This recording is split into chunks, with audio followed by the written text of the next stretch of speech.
When we left off in part one, Mike, a outdoorsman, an adventurer, a retired veteran, 20-year service in the United States military, he was camping in a wilderness area known as the Great Dismal Swamp.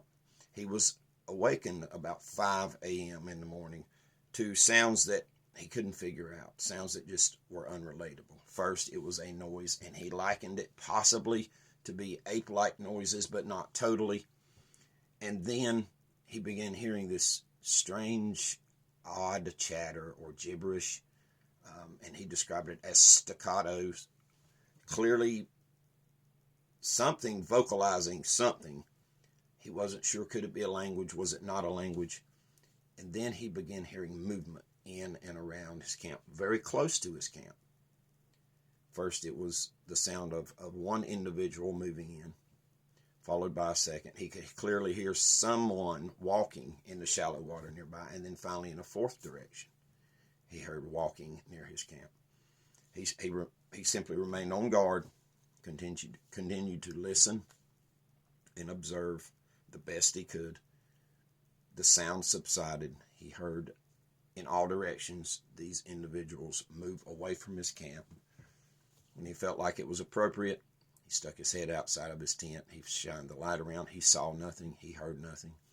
And a smell he had picked up was gone as well. Daybreak came, and Mike got out, and he reconned the area. He saw some faint footprints that appeared overly large, bigger than what the average human would leave, certainly. And Mike thought about it, and he simply came to the conclusion that someone saw his camp. For whatever reason, they were out there in the wee hours of the morning, in the dark, not using flashlights. They had probed his camp, checked him out, and then moved away. And Mike just couldn't shake this weird feeling that had overtaken him. It just wouldn't go away, no matter how much he thought about it, no matter how much he resolved that nothing was going to ruin this adventure he had planned. He still couldn't shake the feeling that he had. Now, before we go any further, let's talk just a minute about this place called the Great Dismal Swamp. It lies in northeastern North Carolina and southeastern Virginia, and it covers, and this is mind-boggling, but it covers more than 1 million acres.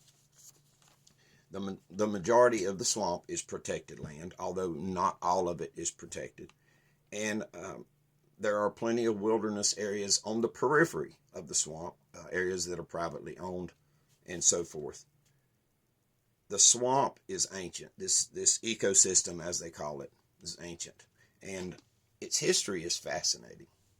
The history of how George Washington wanted to drain it and log the area. They dug a canal, spent a whole lot of time digging a canal in the Great Dismal Swamp.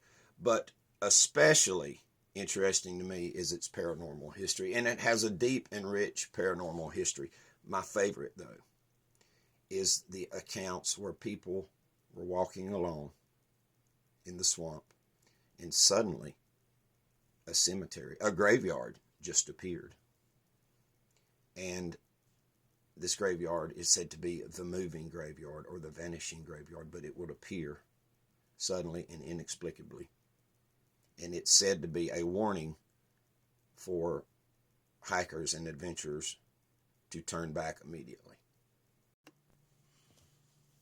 And other stories as well, but at any rate, many visitors report an eerie and strange feeling, an essence that they feel when they go into the Great Dismal Swamp of dread, of fear. And oftentimes people get that feeling where your hairs stand up on your neck and your arms, where you have the feeling that you're being watched. And with Mike, that was certainly no exception, because from the morning he got up after his night of contact with the unknown, he never lost that feeling from that moment to the time that he left the swamp a day and a half later.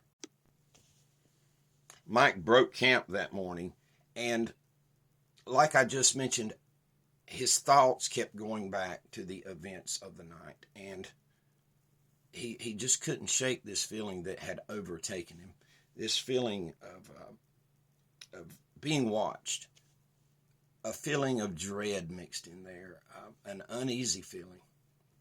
And he kept asking himself, what were the strange noises? Why were these people walking around out in a very dangerous area in the dark without flashlights?